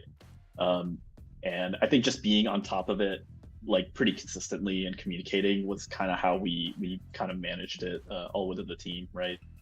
So yeah, we had like frog spawner in there. They're the frogs that hopped around. Oh, if yeah. you shot the frog, you got a coin, and it was like, Aw. these It are, was awesome. We don't need these. We need that 2000. We need that memory. 2000 back. yeah. And also Thank using decals as well is another thing. Oh, yeah. So you can see That here, makes a lot like, of sense. yeah, it's the same geo, but we use decals to make it look different. And like you said earlier, like reusing assets too. Like here, it looks like a billion signs, but it's really only like 10. Oh, Using them Just creatively. reuse. nice. Yeah, if you Hear look that, closely, chat? Wow. Yeah. And you can see all the I decals. thought I was looking closely, and now I'm questioning everything. All right. Instancing Beautiful. for the win. I think another important call, and I'm sure every creator who's ever on here calls us out as well, but like when we played this game for 2 months straight before it came out, and that's part of the reason why we missed that we needed a tutorial. You get really close to a game, you understand exactly how things go, what things are, and then as soon as you put it in front of a fresh face or fresh person, it's like, oh, we need to do all that stuff. So I can't stress enough how important it is to test with new people as often as you can. Yeah. Great call out. And Well, low thank you so much for the. Oh, sorry. Go ahead. I was just gonna say low performance mode too. This is where we started to learn that a lot of players use. This is the performance mode. And our Yes. branding. One last thing: Saguru Sam drinks soda. Oh, look at him with his soda. Yeah, we try to do that in every map. That's amazing. One Well, other as a Switch takeaway player, I from this appreciate was that. sorry, Shane. No, I was just saying, as a Switch player, I appreciate that y'all were keeping us in mind with our lower resolution. One other takeaway from this experience that we sort of have incorporated going forward is that, like, when we start a map, particularly if we know it's going to be like primarily kit bashed and we have access to those assets already, we try and grab every single asset that we think we're going to use in that map. So let's go back to the boulder example. Well, if we know we're going to use that boulder, we'll grab that boulder, or we'll grab all the boulders that we think we're going to use, and then just hit play on like an empty map to get an early, as early a read on our performance targets as we can. That's an awesome tip. We have like 2% left on free space and control or something. And we were over for a long time before we got all the warp partition stuff. It started with Fortnite, pure Fortnite stuff, and then we moved to Fab, and then after Fab we started to like mix the two, and the final result is Fortnite, Fab, custom assets that have been exported from Fab into like our own editing software, and then like modified, like reduced and like vertice reduction, and also the material. So it's like we got to the end, we didn't have to build anything really. It was more of like making everything work, to get to that memory scale. The low memory. We should call out too that like the Fab assets we used, we didn't use the referenced assets. We used because you can purchase them as referenced assets, or you can purchase them as like you get the U asset files. And that's the ones that we got so that we can actually modify them. Yeah, and we worked in Unreal too. So we were in Unreal. We migrated assets out of Unreal into like custom editing software, and then brought it back into UEFN. And some stuff we actually migrated directly from Unreal into UEFN. And we were trying to figure out that whole pipeline. Sorry to cut you off. Yeah. Oh no, you're absolutely good. Forgive me, I'm so used to there being a delay that it's actually tripping me up that we're instant. Okay. No, I wanted to ask how often you utilized UE for the development of your tools overall, or if there's anything in particular you highly recommend other creators use UE for specifically. And I'm asking that because I've been talking with a lot of creators about how they learn and they develop and they create their assets, and a lot of them are using UE learnings and UE education to help them in their journey on UEFN. But I do think there's a probably the largest swath of creators are not quite in UE yet, or they're nervous about that. But if there's a big draw into utilizing UE to also develop in UEFN, I'd love to call that out. Yeah, the asset store. So learning to use the asset store and then get the assets into UE. And then from there, learning how you can like work with the assets in the editor, and then like be able to export them out or migrate them into your other projects, I think was the big like the best thing that we could do, because a lot of the assets that you get from Fab, they're referenced, they're not and some are not, and they're different. They were at the time, I don't know if it's the same anymore, we wanted to edit stuff like, hey, we want to change the material on this, like we want to make this grayer, it's not gray enough, and there's no way to edit this stuff. So and also whenever you're in UE, you have all that stuff separated out when you get it from the Fab and the marketplace as well. So I would say that pipeline is there, and we didn't know, like we learned on this one, we thought we were just limited. So this is the first time we learned that we could kit bash with Fortnite, because I could show you some Fortnite stuff that's in here as well. Like these are Fortnite, these arcade machines, right? But the walls are we bought from this, we actually purchased them, so they're not like free ones. And then there's other free stuff in here as well. Like when we did our Halloween thing for Outlaw Corral, a lot of those pumpkins were free. Were free Fab assets. Awesome. Thank you for going into detail on that, because I know it's helpful for others to hear, and it's good to understand what pipeline works best to recommend as well. So yeah, but this is absolutely gorgeous. Phenomenal job on this. I might have to ask you gentlemen for some shots of this later. Maybe I'm thinking about starting a video series with Social. We're gonna work together to show off the really beautiful aesthetic islands that come out, and how we can further show off like the cool things that can be done in UEFN. So this would be a prime candidate. It's gorgeous. Thank you. Great, thanks. Awesome. Thank you. Cool. We got one more, right, guys? We got one more. We got the latest of the children. The youngest. The youngest baby. I'm excited because I don't, other than your thumbnail, I know nothing about this one. This one's the one I'm going in blind for, so I'm really excited for you to share it. Yeah. I think the mystery is part of like the intrigue. Like what happens if you push the button or don't push it? Who knows? There's an inherent desire to push that button. There's a reptile need deep down inside. We must push the button. We started with don't. We had don't. Don't. We just that's removed right. Don't. Yeah. Oh, Aaron, would you like to quickly tell the origin of the story, the lore, the atom, the lore? Okay, so can you go to the Carrera Coast thumbnail? And I don't know if you could zoom in on it, but he had it up earlier. So when we were working on Carrera, we were really busy. Like everyone was heads down, just unbelievably occupied. And we had a bug that had to do with the score, and Jay was trying to fix it.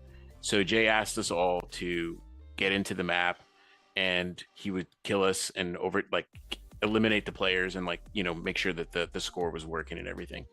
But we were all busy and we couldn't hang out. So he's like, look, just leave Fortnite running and I'll take care of it, But the problem is that when we would get eliminated, we would spawn in different areas of the map, and Jay got tired of running around looking for us because that took forever, right? So Jay made this little button that would teleport all the players to that location, and then he would just eliminate and make sure that the score was working. Anyways, he forgot to hide the button, and we were testing, and we all got on, and I remember putting my headphones on. I heard something about button and something or whatever. And we were playing, and I jumped on top of the gas station, which is that image there on the right. And I saw the button just floating there. And I'm like, what is this? So I pushed it and everybody teleported. And he goes, who pushed the button? You're not supposed to push the button. So then everybody just started pushing the button to be funny. And it was like, this is great. We should do this as a game. Right. And, yeah. You know, because it was just hilarious because everyone would be somewhere and then they'd get teleported. Anyways, fast forward to a game jam, and we're putting our ideas out, and we have tons of ideas, and then we vote them down. We trim them down to like, these are the 3 or 4 we're going to do. Nice. And I pitched the button idea, and it won, but Jay didn't vote for it. I want to call that out right now. It won, and we ended up doing it. Skylar and I did it together for this week-long game jam, and yeah, it was fun, and we decided to make it a full-fledged game. And that's the idea. That's the origins of chaos. Yeah, the chaos of this. It is chaotic. It is incredibly chaotic, and it's going to get more chaotic. We're working on an update now. That's right. Ooh, yeah. Ooh. Well, if you want to tease any of that, you're more than welcome. Okay, maybe at the end. No pressure. No pressure. What did you say, Kyle? Maybe at the end we'll tease what the update is. Maybe. Oh, okay. Yeah. But just to elaborate on the game jam thing real quick. So like year was ending, we were gonna go on holiday vacation and all of that. So we decided to end the year doing a game jam, with a few sort of purposes. One, to just kind of creatively reset. We shipped 3 things in under a year, which is amazing. We learned a ton. The platform sort of evolved, the tool set sort of evolves. New devices are coming out all the time. Let's sort of use this as an opportunity to learn those new devices. One of those being the fixed point camera, which Aaron and Skylar sort of worked into the design of their prototype of. Shout out to Skylar. Push the button. Shout out Sky. So when we returned from holiday break, we sort of had this overall goal to ship something with the internal team, because we hadn't, like, Outlaw Corral was the last island that we solely worked on together. So we had a desire to work on something together and also do something really quick. So we returned with the goal of let's all get together, let's make something and ship it in 2 months and use the latest creative devices. So some of like our main takeaways from the first 3 islands that we found is like player count. Like it can be argued that like our first 3 games are like their best selves when you have a full lobby, and those player counts sort of vary. Like when Outlaw Corral started, we needed 16 players at one time for it to be like its most fun, but when you got there it was really good. Still needed 12 people on Carrera Coast, still need 10 people on Control. So we really wanted to focus on, is there a design that worked that is fun with a very small player count, that as player count scales up, fun also scales up. Delivering on power fantasy quickly with high rarity weapons is something that we learned starting with Carrera Coast. But trying to avoid like the major friction points that we've encountered along the way. Project download size was one of the ramifications of pursuing a unique look in Control. General sort of like matchmaking time and time spent in lobbies, waiting for that player count to get high enough to be fun is a risk that you run. And then ideally we just want to like execute on good retention mechanics, give the player good goal formation, short-term, mid-term, long-term, and give them consistent progression so that they are always feeling like the next reward that they're getting is right in front of them. Our accolade design has sort of evolved. I think we used all 30 devices in Control. And it's like neat little Easter eggs because they sort of copy what the Steam achievements used to be on Counter-Strike before it became CS2 and they deleted all of them. So easy accolades, easily understandable, easily achievable, and then sort of leaning into optional competition instead of like direct competition. So don't push the button is more for fun, even though there is still like a goal. But you're opting into that competition. It's not built into the the experience itself. Jay, do you want to talk about pickups and the power system? Yeah. So we introduced power-ups into push the button or don't push the button, however you want to call it now. And we're inspired by a lot of the box fight maps that have power-ups. And you can kind of look at don't push the button as like a little bit. It's not quite a box fight, but basically like each of there's kind of this overview of a maze that you're running around in, and you kind of get some of your loot there, and then you go into these arenas, and when you're in an arena, then the camera turns into the traditional Fortnite camera, and you just start fighting, because typically you don't enter the arena, you get teleported into it, and then you just start building, and fighting. And so we wanted to add power-ups to that, and you can see in this image, this person has a flight power-up, which is like sort of a permanent power-up that you can buy in the store, and then they have a 2x damage pickup, which are items that you could pick up in the maze, and they're timed, so they kind of the time, after 20-30 seconds, whatever, like that power-up will go away. To flip to the next slide, this was kind of the first instance where I really felt like object-oriented programming would help.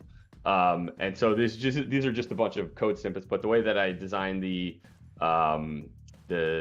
system was we have like a base power-up class, and then we have a base component class. And the components are meant to be like reusable. So like if we wanted to create another power-up in the future that wanted to react to specific damage events for, I want to know when I'm damaged, or I want to know when I damage another player. The components are meant to be reusable pieces for that. The one that I'm showing here is actually a class changer. So the class changer component, you just give it a tag. So you need to put that same tag on the class changer device in the world.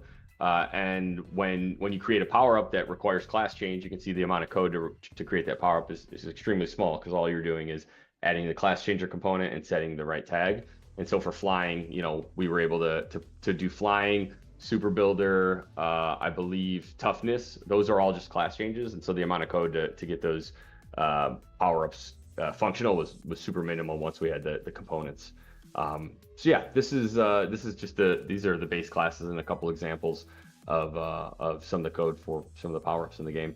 And the other cool thing is, because everything is a power-up, and the timed portion of it is just a timing component, any of those power-ups could become permanent power-ups or timed power-ups. Right now we kind of split the mentality, like the double damage, siphon damage, invisibility, and shield regeneration are all timed power-ups, and so those don't last forever, and then the other 5 are permanent power-ups. Awesome. Thank you, Jay. And no pressure, but if y'all want me to share this, and we have a snippet section on our educational website, and I'm sure that it would get a lot of love there, having these, if you're comfortable sharing those with us. Okay. Cool. Sweet. Absolutely. I think that's it for me. So it's so much love. Oh, and we have Squatting Dog here. Hi, Squatting. Welcome. What's up? Awesome. Okay, the art of push the button. Let's go. Aaron, close us out. Yes, Dan, if I could have the screen. Let me know when y'all can see now. Sweet. Beautiful. Cool. So when we first started, we only had a week to make the level, and we wanted to get everything in the game that week that we would need. So we started with thinking of like simplicity, and we just went with simple, like liminal spaces was the original like idea. Like, let's, everybody likes liminal spaces on the internet. Let's do liminal space as our like core art, like design, like what is going to be the thing that dictates what the rest of these arenas will look like. And originally the arenas were just going to be like this. They were just going to be these white box fights. And some stuff that you see now is post polish. So the initial game was these arenas had these themes. So this was a prison area. And these decals were not like, we love the decals now, so we do decals on everything. But here's like it's a blue room. Again, when we were playing, like Kyle was like, hey, what if every room had a color associated Smart. with it? Yeah. So people know where they're at. And it also has a theme as well, which is the prison. And then there's like the tree place, which is this weird abstract room. We added the hot pink in there. And then there's also the height, like knowing when to stop, because we added building post. The original game did not have build. We figured players might want to build, you know, that's a thing. And when we added build, it's like, well, how high can they go, and where are they going to be able to build in the maze? So we added this like force field effect that comes in. Jay made this material, and this is the office area. Again, this like they're like supposed to be really abstract, but like recognizable areas, and also feel different. So the arenas that you go into, it's like, whoa, where am I? And like players will instantly know where they are with the help of the color and the design. So when people get here, they like teleport. They teleport in all these random spots that we've set up. And if you play the game, you're in a 2D maze, and the original one didn't have any directional. Like players would get lost. Like when we were testing during the game jam, it's like, well, you get lost. How do you know where you're going to go? And that's where these like this iconography came out. That's like, okay, whenever you're here, you know where the office is, and you know where the Art Deco diamond place is, great. which is this one. And all of this is Fortnite art as well. So this is all kit stuff with some custom stuff that we did, but it's like 97%, except the button. But the button is custom. This is the one thing we built, As it should be. Yeah, the star of the show. And then this is going to be in the update, so you're getting a little preview. You see here, yeah, and it was a pretty, like Kyle was saying, we wanted something we could do. Oh, and this is, by the way, I did this by accident, but this gas station is where the original button was. We had this gas station. Yeah, so it's kind of like callback to where it was born. Yeah, and it's like I was saying, we wanted to do something we could finish really quickly and that we knew we could handle, and this is the art style that was born out of it, and it works well on. How clean they it is. like it. Oh, yeah. cool. Sweet, and yeah, it's been really fun working on this. What's that? Show them the special guest in the gas station. Oh, right. We gotta have Sam. The signage, first of all. So every you see the little Segura Sam exit sign. Yeah. And then he's also hiding out in here. In a little, and like it's abstract, right? So you have this. Yeah. It's a gas station, but Segura Sam doesn't sell gas. He sells toys. And then yeah. He's just a softie. Keep down. He really is. Yeah. And the decal system is, again, it's like, it's really fun. Like a lot of this stuff is, you know, it works really, really, really well using the decal system like this, you know, like this room changes completely when you're able to add these like stickers to stuff. Yeah, like that's this wild. room. So they can just hop up onto the top level there and then get a very clean idea of where all the different areas are. Yeah, you play like this. So when you play the map, you're running around. Oh, you're here. up top. Oh, what? It's Oh, it's 2D. top Fixed down? point camera. Oh. Yeah. And then when you go into great. here, it goes into third person. So then you're playing Fortnite style. And then That's when someone beautiful. when you push the button, wherever you are in the map, it will teleport everyone there. And then you start fighting. Okay. Very cool. I'm excited to check this out. Oh. Push the button if you I love dare. the creative use of the top down though with the decals. Thank you for that. That's very cool. Thanks. Yep. And that's it for Push the Button now is the new working title. Yeah, go check we'll out go back. Push the Button, y'all. Go check it out. It's new and it's the hot new. So come check it out. I'll put another link in there in chat for everybody. And so you think we're gonna stick with Push the Button, or did you say we're gonna go back? Is it? I don't know. We're testing both. We're experimenting. Oh. We're experimenting. Actually, Some people that's genius. listened. Yeah. They were like, okay, you're not supposed to push the button, so don't push it. And like, and some people that were streaming, and then some people were like, And they I'm gonna didn't do it push the anyway. They didn't. Yeah. So we're playing with like different decals. Like if you saw on the level, I had we had a chat on how do we get people into the zones, because when they're in top down, they didn't know that they were supposed to go in. Yeah. So we added push the button this way. And Jay added some cool like effects, like you see I don't know if you could see the green beam that was shooting up when you get close. It goes away, and then the push the button is there now. Jay just added that in, I think, this week. Yeah. Wouldn't it be funny if when you got closer to the button, it just started saying confusing things that made you wonder whether or not you should push that button? We actually have that planned on our mirror board. Oh, It is literally, yeah, it's on our mirror board. There's even temp that would audio increase it. Patrick recorded for it. You want to push me, don't you? Yeah. Yeah. That's so great. literally Okay, it. I'm so thrilled. Yeah. That's exciting. Yeah, because I can see that really getting people excited, and also if anyone is confused, after a while they're gonna go, I gotta push this button. That's just too fun. Yeah. That was the original thought with the title is like, if we tell people not to push the button, they're gonna push the button. Yeah. You tell them not to, but the button's like, you want to, just over and over. That's hilarious. Well, thank you so much for walking us through that. We haven't had any crazy questions really in chat this time. I think people were just so excited and struck by the stuff that you were showing off. So we'll make sure and clip that up. I'll make sure and put some timestamps below at the end of the stream so that if you didn't catch the whole stream, you can come back, view it, jump to the place that you want to learn more about. And and I guess if anybody has any questions, let us know. Feel free to drop some in. We've got a couple minutes. We're right on time, actually. Oh my goodness, y'all ended right at 1. You know what? We practiced. Practice. 100 times. Well, if Yeah. anyone does have questions for you all, where can they find you? Where should we point them?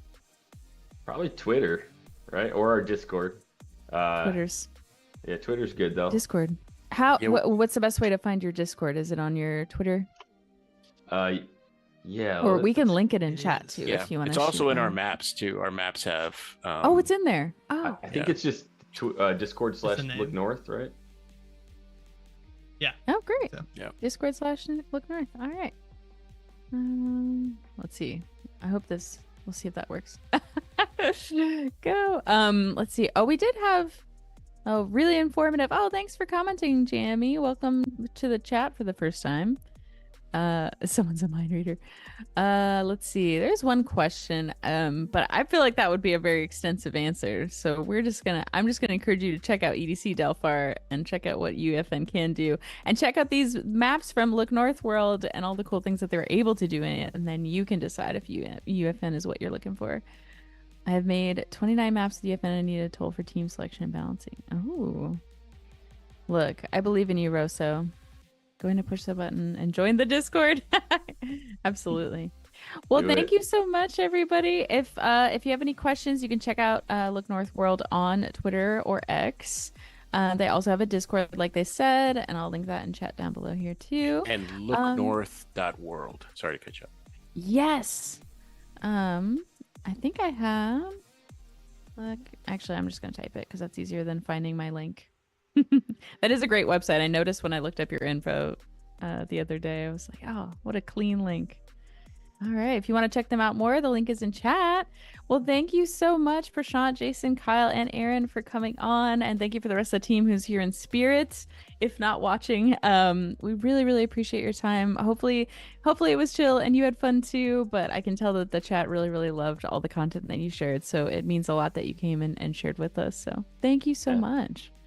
Thank you. We had a Thanks great for time. having us. Yeah. Thanks for Of Thanks, course. Shane. It was a pleasure. I Dan. can't wait to see you in the future and work with you more in the future. And thank you, Dan, for all Yeah, your help. Dan. And thank you Yeah, for the thanks, mods in Dan. chat. Yeah. We appreciate you all. Golf clap for but- Dan. Dan. That's right. Yes. Cheer for Dan. Dan Van Man. All right. Well, thank you, crew. Have a wonderful rest of your day. Look forward to seeing you again soon. And good luck with the launch of Push the Button. I almost said You can say that it's so chaotic. You Say never it. know. Yeah. And I'll see you in game. too. Yeah. Thanks, Shane. Awesome. Bye guys. Bye Thanks. everyone. Bye community. See you in our next